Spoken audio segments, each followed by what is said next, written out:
네, 오늘 우리는 하나님의 열심이라는 주제로 하나님의 말씀 함께 나누도록 하겠습니다. 오늘 우리가 성탄절이죠. 네. 성탄절은 이제 절기로 말하면 오늘이 시작입니다. 한 해의 시작이죠. 그래서 우리는 성탄절과 해피 뉴 이어 이게 같은 의미이기 때문에 그래서 오늘도 시작이고 다음 주도 시작입니다. 이렇게 그리스도께서 이 땅에 오심으로써 시작된 이 은혜의 이 날이 저는 여러분의 삶에도 생명의 삶을 시작할 수 있는 은혜가 우리 모두에게 임하기를 주님의 이름으로 축원합니다. 사사기 6장과 7장 말씀 보게 되면요, 미디안 족속이 이스라엘을 7년 동안이나 괴롭힌 그런 장면이 나옵니다. 얼마나 괴롭혔던지 먹을 것이 다 떨어지는 거예요. 너무 괴롭히고 다 가져가 버리니까 어떻게 해볼 수가 없는 그런 상황이었습니다. 아무도 이들에 대해서 대항할 수 없는 그때에 두려움 많던 한 소년이 등장합니다. 바로 그가 기드온이라는 사람입니다. 어떻게 두려움 많은 소년이 이렇게 전쟁을 하면서 나라를 구하게 되었을까? 그에게 하나님께서 나타나셔서 하신 말씀이 있죠. 그 뭐냐면, 내가 반드시 너와 함께 하리니 너가 미디안 족속 치기를 한 사람 치듯 할 것이다. 그렇게 말씀하는 거예요. 이 말씀을 들으니까 기드온 마음에 생기가 들어와서, 하나님 말씀 들으니까 늘 그렇죠. 하나님 말씀 들으면 마음에 생기가 돌죠. 그 영혼에 생기가 들어가서는 그가 하나님을 예배하면서 이제 하나님의 이름을 부르는데, 기드온이 하나님의 이름을 어떻게 불렀을까요? 하나님의 이름을 여호와 샬롬이다. 여호와 샬롬, 그렇게 불렀어요. 샬롬이 무슨 뜻이라고 했습니까? 어떠한 고난과 고통과 아픔이 있다 할지라도, 또 살면서 겪게 되는 수시로 두려움과 불안이 우리를 찾아온다 할지라도 그 모든 것을 잠재우고 이기게 하는 하나님의 능력이 바로 샬롬이라는 거예요. 샬롬. 그러니 여호와 샬롬이 우리에게 있는 한 우리는 모든 것을 이길 수 있는 힘을 가졌다고 하는 것이죠. 그러니 이 세상에서요, 가장 큰 힘 있는 인사가 뭐겠습니까? 바로 샬롬입니다. 샬롬. 우리 앞뒤자로 한번 인사 나눠볼까요? 여호와 샬롬. 한번 인사 나눠보시죠. 여호와 샬롬. 이게 어떤 뜻이라고요? 하나님의 평안인데, 다시 한번 인사 나눠보시죠. 하나님의 평안을 전합니다. 샬롬. 또 나눠보시죠.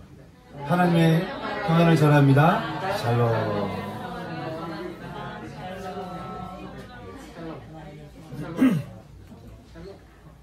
오늘 읽은 이사야 말씀에서는 하나님께서 그렇게 두려움 많던 한 소년 기드온을 통해서 피폐해진 이스라엘을 이렇게 구원하신 것 같이, 흑암에 묻힌 백성들, 사망의 그늘진 땅에 거주하던 이 세상, 미래를 예측하기 어려운 이 깜깜한 시대 사람들에게 하나님께서 하신 것이 있어요. 바로 한 아기를 주사. 한 아기를 주사. 이제 어떻게 하신다고 말씀하고 있습니까? 인생을 무겁게 하는 그 멍에와, 그리고 그들의 어깨의 채찍, 즉 어깨를 치는 몽둥이와 압제자의 막대기, 인생을 짓누르는 모든 것을 주께서 꺾으시겠다. 그렇게 말씀하는 거예요. 그래서 꺾다 이 말은 완전히 부숴버리다 그 말이에요. 그러니까 우리를 짓누르고 또 우리 마음을 고통스럽게 하는 모든 그것을 하나님께서 다 부숴버리겠다는 것이죠. 하나님께서 우리 인생을 짓누르는 모든 것을 직접 부숴버리시고는 우리를 자유케 할 것이다. 그렇게 말씀하고 있습니다. 이사야 선지자가 활동할 때는 예수님이 태어나시기 한 700년 전 사람입니다. 그러니까 지금식으로 말하면 딱 지금 예수님이 태어나셨다 그러면 한마디로 말하면 조선 이전에 고려말 시절에 이 이사야 선지자가 살고 있는 그런 상황인데, 완전히 옛날 사람이잖아요. 주님 오시기 훨씬 이전의 사람인데, 그래서 이 아기가 어떤 아기인지 그가 잘 모를 수 있지만 분명한 것은 하나님께서 약속한 한 아기가 우리를 찾아올 것인데, 하나님께서는 이 아기를 통해서 죽음에 묻힌 우리의 영혼들을 자유케 할 것이라고 그렇게 우리에게 예언하는 것입니다. 우리는 이사야 선지자가 말하는 그 아기 이름을 통해서 이 아기가 어떤 존재인가를 우리가 엿볼 수 있는데, 그 이름이 이렇습니다. 바로 그 이름은 기묘자라 모사, 전능하신 하나님이요 영존하신 아버지요 평강의 왕이라는 것. 여기서 이 기묘자라 모사라 이 말은요, 사실 하나의 말입니다. 두 가지로 되어 있지만 한 가지 말인데, 이걸 좀 풀어보자면 원더풀 카운셀러, 기가 막힌 카운셀러, 상담가가 바로 이 기묘자라 모사다, 이런 말이에요. 여러분이 만일 완전히 기가 막힌 상담가를 여러분이 이렇게 만나게 된다면 여러분이 뭘 이렇게 기대하겠습니까? 아주 기가 막힌 상담가 여러분 만나러 가는 거예요. 그런 상담가를 만나면 우리가 그런 생각을 할 수 있죠. 야, 저 사람은 내 문제를 다 이해할 거야. 또 내 문제를 다 풀어줄 거야. 내가 가진 문제에서 나를 이렇게 벗어나도록 잘 도와줄 거야. 그런 생각하지 않겠습니까? 내 문제에 대한 통찰력, 그리고 그 문제를 풀 수 있는 지혜, 그리고 얽혀져 있는 내 삶을 회복시켜주는 그 은사와 재능을 가진 자가 이 원더풀한 상담가라고 하는데, 여러분, 이런 완전한 상담가가 우리 곁에 있다고 한다면, 여러분 옆방에 있고, 여러분 옆집에 있고, 여러분들 함께 다닌다고 한다면 여러분 얼마나 좋겠습니까? 근데 이사 선지자는 말합니다. 우리에게 주어질 그 아기가 바로 원더풀 카운셀러, 기묘자라 모사다라고 하는 것이에요. 저도 그렇지만 여러분 모두 우리의 속마음을 충분히 공감하시면서 끝까지 우리 마음을 들어주시고 좋은 길로 인도하시는 우리의 원더풀 카운셀러, 그 기묘자여 모사 되시는 그 예수 그리스도를 저는 완전한 마음속에 영접하며 살아갈 수 있는 저와 여러분 될 수 있기를 소망합니다. 우리가 그 원더풀 카운슬러의 그 기가 막힌 상담가 되시는 그 주님을 우리가 영접하면서 우리가 그걸 누릴 수 있는 이 은혜를, 여러분 어떻게 우리가 날마다 이 은혜를 누릴 수 있을까요? 어떻게 우리가 이 날마다 이 은혜를 우리가 누리며 살아갈 수 있을까? 방법은 의외로 간단합니다. 여러분 스스로 어두운 시대를 살려고 여러분 스스로 발버둥 치지 마시고, 여러분 스스로 세상을 이겨내려고 여러분 너무 이렇게 애를 쓰지 마시고, 모든 것을 이기시고 또 우리를 선한 길에 인도해 주시는 그 주님께 여러분의 삶을 위탁하고 맡겨드리면서 그 주님을 날마다 영접하시면 돼요. 하루 시작하실 때 내가 오늘 하루도 열심히 살아야지, 내가 오늘 하루도 내가 뭔가를 해봐야지 라고 하는 생각하기보다 먼저 여러분 삶을 주님께 맡겨드리시고, 정말 원더풀한 카운셀러가 여러분 삶을 인도하시겠다고 약속하시니까 그렇게 여러분 삶을 위탁하는 것, 여러분 그러면 그 상담가 되시는 주님이 우리 삶 가운데 개입하셔서 우리 삶을 회복으로 인도한다고 하는 것이죠. 또 이사야 선지자는 말합니다. 이 아기가 전능하신 하나님이라고 하는 거예요.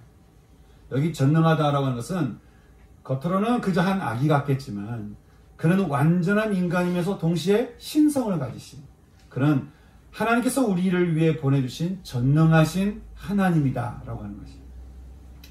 우리는 하나님 아버지와 예수 그리스도 그리고 성령 하나님, 이렇게 삼위의 하나님을 믿습니다. 이 외에 하나님 믿지 않습니다. 하나님의 이름을 가진 어떤 인간의 이름을 우리는 믿을 수가 없습니다. 성경은 우리에게 하나님 아버지와 그 아들 예수 그리스도 그리고 성령 하나님, 이 하나님이 우리 하나님이라고 하는 것이죠. 이렇게 세 위격으로 나뉘어지지만 또 한 분인 거예요. 우리는 모든 것을 물리적으로 자꾸 해석하려다 보니까 이게 좀 어려울 수 있지만 영이거든요. 영. 그 영이 하나님 아버지이면서 그 아버지 아들로 예수님이시고 또 예수의 영으로 성령 하나님이시니까 모두가 다 하나님이라고 하는 것이죠. 그리고 그 하나님은 전능자다라고 말씀하는 것입니다. 여러분, 전능자라고 하면 못할 게 없겠죠? 하나님께서 여러분 정말 전능하신 분이시라는 걸 여러분 믿으십니까? 여러분이 믿는 하나님이 전능한 분이라는 걸 여러분 믿으세요? 여러분, 저는 정말 이것을 믿을 수 있는 여러분 되시길 소망합니다. 우리 하나님이 전능자라고 하는 거, 뭐 다른 건 모르더라도 여러분, 말씀 하나로 태양을 창조하셨잖아요. 말씀 하나로 온 지구를 창조하셨잖아요. 그러면 이 하나님이 못할 게 뭐가 있겠습니까? 하루는요, 복음서 보니까 귀신 들린 아들을 주님께 데리고 와서 울먹이는 아버지가 나와요. 울먹이면서, 그렇지 않겠습니까? 내가 아들을 사랑하는데 이 아들이 귀신 들려가지고 이래저래 고생을 당하고 있으니까 아버지가 너무 마음이 슬픈 거예요. 너무 괴로운 거예요. 그래서 울먹이면서 이 아버지가 예수님께 가서 그렇게 말하죠. 무엇을 하실 수 있으시거든 우리를 불쌍히 여기사 우리를 좀 도와주시옵소서. 전 이 말씀 묵상할 때마다 참 마음이 울컥하는데 아들을 향한 그 마음이 얼마나 절절하면 참 울먹이면서 말하기를 우리를 좀 불쌍히 여겨 주옵소서. 주님 우리를 도와주옵소서. 그 말을 들었던 주님이 어떻게 말씀합니까? 할 수 있거든. 이 무슨 말이냐. 믿는 자에게는 능치 못할 일이 없는지라. 이 소리를 들은 아버지가 그렇게 얘기합니다. 내가 믿나이다. 내가 믿나이다. 소리를 지르는 거예요. 근데 믿는다고 말은 하지만 우리가 또 믿는다고 말은 하지만 참 우리 믿음 없음이 있잖아요. 그러니까 내가 믿나이다 소리 지르면서 동시에 또 이런 말을 하는 거예요. 나의 믿음 없음도 도와주옵소서. 정말 절절하게 진심으로 얘기하는 것이죠. 그렇게 주님께 이렇게 고백하니까 주님께서 그 고백을 들으시고 말씀하시기를 너의 믿음대로 되었지. 그리고 그 아이는 귀신에서 벗어나게. 여러분, 예수를 영접하며 살아가는 우리들의 삶에도 주님이 못하실 게 뭐가 있겠습니까?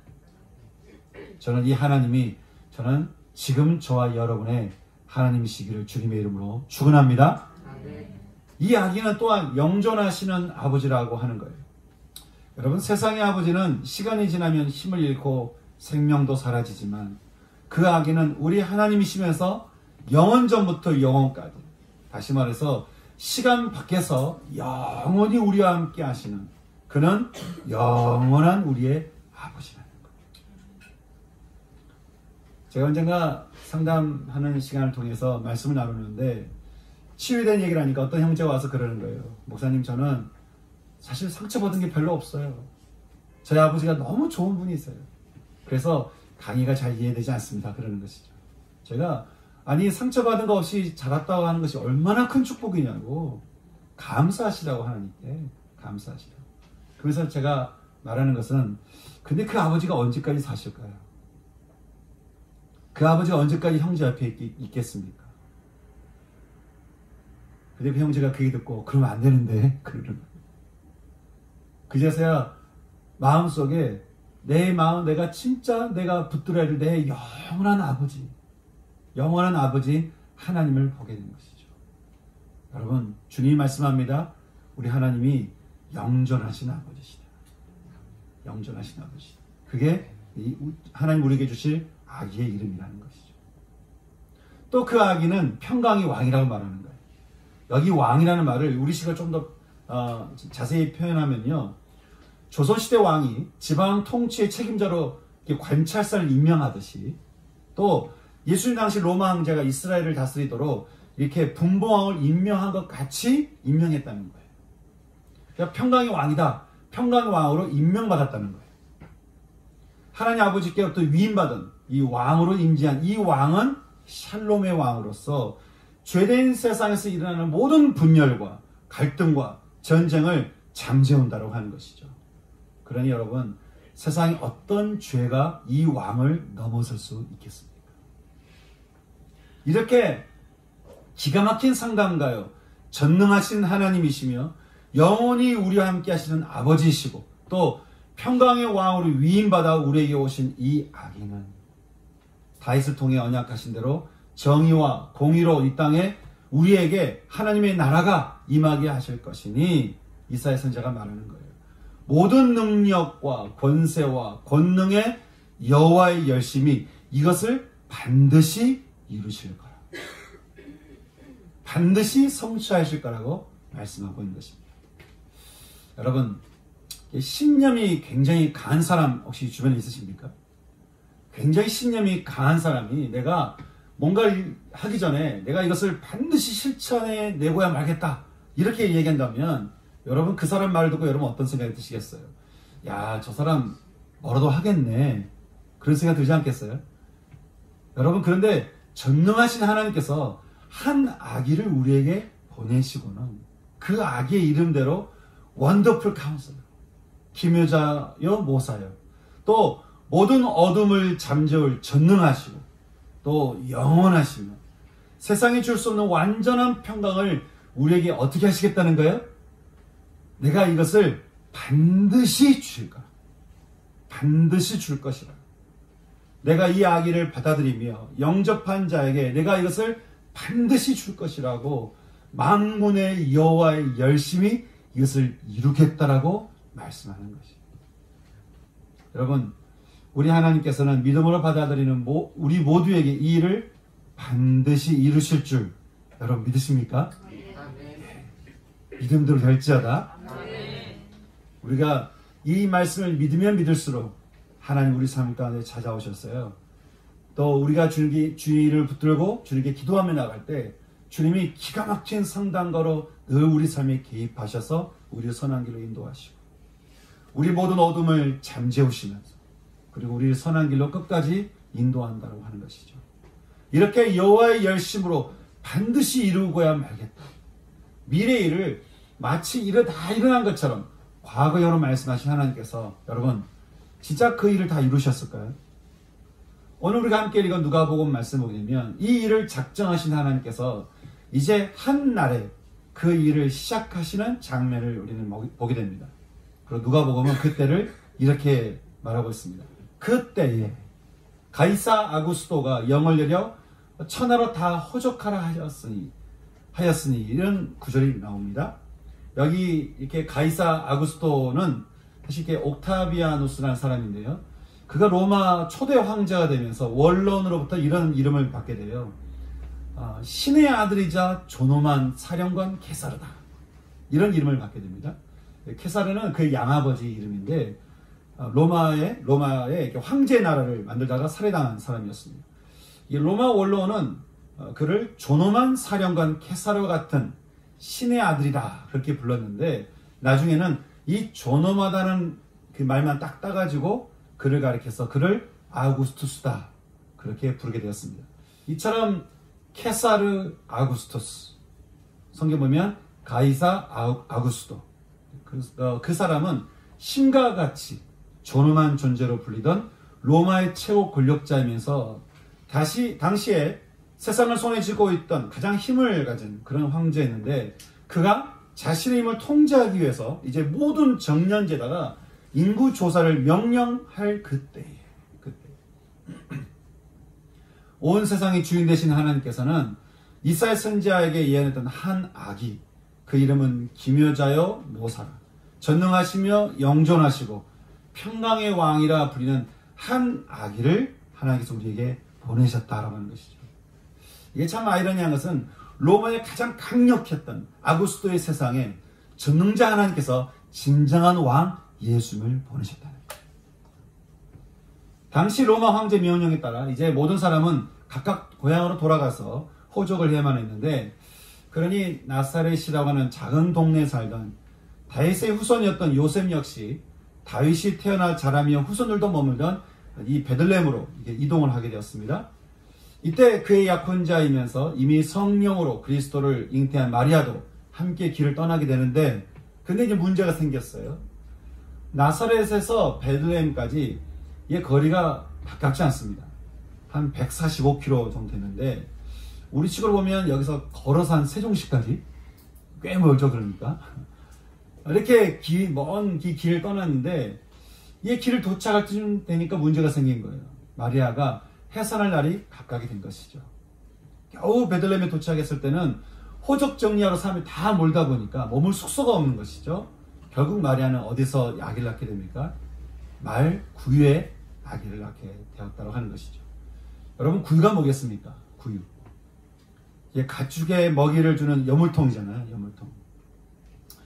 어떤 사람은 이 여물통이 부자 집에도 있고 또 뭐 가난한 집은 방과 같이 붙어 있어서 예수님이 태어나신 장소가 그렇게 초라한 곳이 아니었다 이렇게 얘기하는데 여러분 그래도 여물통이잖아요. 아무리 초라한 곳이 아니라도 어느 부모가 자녀를 여물통에 놓겠습니까? 근데 그곳에서 우리의 평강의 왕이 태어나셨다라는 거예요. 아마 이 세상에서 가장 천한 자리에서 태어난 가장 낮은 자리에 태어난 이분이 바로 우리의 예수님인 것 같습니다. 이렇게 하나님의 열심으로 태어난 이 아기의 탄생을 하나님께서 아무도 모르게 숨기지는 않으셨겠죠. 하나님께서는 천사를 보내시고는 이 놀라운 현장에 몇 사람을 초대하시게 되는데 그게 누구였을까요?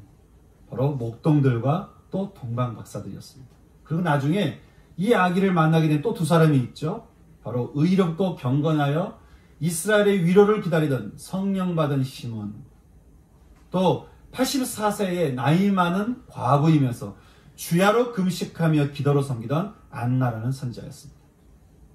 들판에서 양을 치던 목자들, 또 멀리 이방 땅에서 학자들에 의하면 다니엘에 의해서 전해들은 메시아에 대한 소식을 듣고 별자를 찾아오던 동방박사들, 그리고 나이 많은 한 할아버지와 또 한 명의 할머니.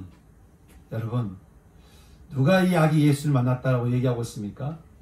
바로 마음이 가난한 사람들, 메시아를 기다리는 사람들, 그리고 아기 예수를 받아들이고 영접하는데 그 마음에 걸림이 없는 사람들, 그 마음이 순전한 사람들, 그들을 주님이 초대하시고는 아기 예수 그리스도를 만나게 했다고 하는 거예요. 사랑하는 성도 여러분, 이미 우리 가운데 오셨고 이제 죽음을 이기시고 부활하시며 하늘에 승천하신 주님이 너희가 본 그대로 다시 오실 거라고. 그리고 그때가 되면 내가 완전한 하나님의 나라를 들고 이 땅에 올 것이라고 그렇게 말씀하신 그대로 주님은 다시 오실 건데요. 여러분, 그때 우리는 어디에 있겠습니까? 그때 우리는 어디에 있을까요? 여러분, 혹시 여러분 살아가시면서 여러분 가운데 정말 어떤 소망하는 자리가 있으십니까? 내가 꼭 저기에 있으면 좋겠다. 많이 있겠지만 가장 우선순위, 다른 건 다 없어도 난 저기는 꼭 있으면 좋겠다. 그런 자리가 혹시 있으십니까? 혹시 그 자리가 여러분이 영광받고 사람들에게 존경받으면서 인정받을 수 있는 혹시 그런 자리입니까? 아니면 모든 죽음과 고통과 아픔과 어둠의 존재를 사라지게 할 하나님의 나라가 임하시오며 또 그렇게 하시겠다는 그 뜻이 하늘에서 이루어진 것까지 땅에서도 이룰 것이라고 말씀하시는 그 말씀의 현장입니다. 길거리 목동들에게 찾아간 천사들이 말합니다. 온 백성에게 미칠 큰 기쁨의 소식이 있다고 하는 것이죠. 바로 너희를 위하여 구주가 나셨습니다. 곧 그리스도, 하나님으로부터 기름 부음 받은 퀴리오스, 너희의 아도나이, 너희의 주님이라고 말씀하고 있는 것입니다. 그러니 너희가 있어야 될 자리가 어디라고 하는 거예요? 베들레헴에서 강포에 쌓여 말구이 여물통에 누워있는 아기를 너희가 보리니 이것이 너희가 있어야 될 자리라고 말씀하고 있는 것입니다. 이때 이 소식을 전하자마자 호련히 수많은 천사들이 나타나서 신명기 4장 19절 말씀대로 별처럼 수많은 천사들이 함께 하나님을 찬송하기를 지극히 높은 곳에는 하나님께 영광이요 땅에서는 하나님이 기뻐하신 사람들 중에 평안하다. 그렇게 천사들이 노래하는 거예요. 여러분, 이 목동들이 생각해 보니까 천군 천사들이 하늘에 가득 나타나서 호련히 나타났다 그 말은 갑자기 그의 눈에 보였다는 거 아니겠어요? 눈을 뜨고 보니까 온 세상의 천사들이 꽉 차서 하나님의 이름을 찬양하고 찬양하는데 목동들이 아마 이 장면을 죽을 때까지 잊지 못했을 것 같아요. 여러분, 이 자리가 어떤 자리입니까? 주님께서 오시는 자리라고 하는 것이죠.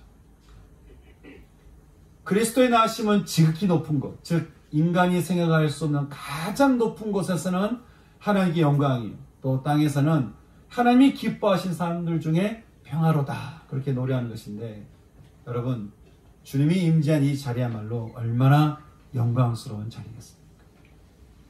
저는 저와 여러분의 인생이 우리가 다른 자리에 어떤 마음을 두고 또 그 자리에 내가 한번 서보려고 애쓰는 그런 인생이 아니라 저는 주님이 임재하시고 천사들이 노래하며 함께 찬양하는 그 자리, 여러분 그 자리가 어떤 자리겠습니까? 예배 자리 아닙니까? 예배 자리. 우리가 아침에 일어나서 묵상할 때마다 여러분이 어디를 가시든 또 무엇을 하든 여러분이 어느 곳에 있든 간에 우리가 그 자리에서 예배할 때 그 자리가 이 자리 아니겠습니까? 그리고 나중에 이미 오신 주님께서 이제 다시 오시겠다라고 말씀하실 때 언젠가 우리를 찾아오시는 그 자리도 역시 그 자리가 아니었습니다. 저는 정말 주님께서 우리 가운데 임하시겠다는 이 놀라운 이 자리를 저는 정말 우리가 가장 소망하고 또 가장 원하며 가장 희망할 수 있는 저는 그런 자리가 될 수 있기를 소망하는 것입니다. 오늘 우리가 함께 읽은 바울의 편지 디도서에 보게 되면 이 놀라운 자리는요, 어떤 특정한 사람만 있을 수 있는 게 아니라는 거예요. 말하기를 모든 사람에게 구원을 주시는 하나님의 은혜가 나타나 우리를 양육하시되 경건하지 않는 것과 이 세상 정욕을 다 버리게 하시고는 이 세상과 구별된 자로 살게 하시고 소망으로 우리 구주 예수님의 영광이 나타나기를 기다리게 하셨으니 이 아기가 우리에게 어떻게 했기 때문이라는 거예요. 그가 우리를 대신해서 자신을 주심은 모든 죄의 불법에서 우리를 속량하시고 우리를 깨끗하게 하사 선한 일을 열심히 하는 자기 백성, 다시 말해서 우리가 돈을 많이 벌기 위해서 성공을 하기 위해서 열심히 사는 것이 아니고 우리를 향한 그 하나님의 열심을 따라서 나도 그 하나님의 성품을 따라 열심히 사는 그런 자기 백성이 되게 하려 하십니다. 그렇게 말씀하는 거예요. 여러분, 이것이 우리의 삶에 임한 복음이요 우리의 소망이면서 우리가 평생 붙들 희망이라고 하는 것이죠. 이 일을 위해서 모든 사람에게 이 구원을 다 열어놓고 계시는 그 주님의 마음을 알았던 시편 저자가 오늘 우리 함께 읽었던 성식교독에서 그렇게 노래하죠. 새 노래로 여호와께 노래하라. 온 땅이여, 온 땅이여 여호와께 노래할지어다. 또 2절에 여호와께 노래하여 그 이름을 송축하며 그의 구원을 날마다 전파할지어다. 만국의 족속들아 영광과 권능을 여호와께 돌릴지어다. 여호와께 돌릴지어다. 여호와의 열심을 구약시대부터 계속 말씀하고 있는 이 여호와의 열심 알았던 이 시편 저자가 아멘 주님 그 일을 이루시옵소서 라고 찬양한 이 고백 앞에 여러분 이미 그 일이 우리에게는 임했잖아요. 시편 저자는 그 일이 임할 거라고 찬양했는데 우리는 그 일이 임했잖아요. 그리고 이미 오신 주님이 이제 다시 오실 거라는 그 이미와 아직 사이에 지금 머물고 있는 우리들. 여러분 우리는 그걸 어떻게 해야 되겠습니까? 우리 역시 주님이 이미 오셨지만 또 다시 오실 그 주님을 기다리면서 우리 역시 시편의 말씀처럼 우리 역시 찬양하면서 모든 영광을 하나님께 올려드리는 그런 삶을 우리도 살아야 되지 않겠냐 하는 거예요. 저는 여호와의 열심으로 이루시고 이미 이루셨고 또 앞으로 분명히 이루실 그 선하신 그 뜻을 우리도 역시 함께 찬양하면서 함께 그 날을 기다리면서 그 자리를 늘 소망하면서 늘 예배 자리를 늘 마음에 두고 살아갈 수 있는 저와 여러분의 삶 될 수 있기를 소망하는 것입니다. 오늘 이 말씀을 따라서 우리도 역시 함께 찬양 드리고 싶은데요. 아까 함께 나눴던 참 반가운 성도요. 그 찬양 우리 함께 찬양하시면서 우리도 함께 그렇게 찬양했으면 좋겠습니다. 가사 하나 생각하시면서요. 참 반가운 성도요. 다 이리 와서 베들레헴 성 안에 가봅시다. 그래서 함께 다 무릎 꿇고 주를 찬양하자라고 하는 이 고백처럼 저는 우리 모두도 함께 우리가 이 시편 저자의 그 마음으로 시편 저자의 그 심정으로 우리도 역시 함께 찬양하면서 함께 올려드릴 수 있는 주님께 영광 올려드릴 수 있는 저는 시간이 됐으면 좋겠습니다. 함께 우리 참 반가운 성도요 함께 힘있게 찬송드리면서 우리도 함께 시편 저자처럼 찬송할 수 있는 시간이 되길 원합니다. 네, 찬송드리겠습니다. 참 반가운 성도요 참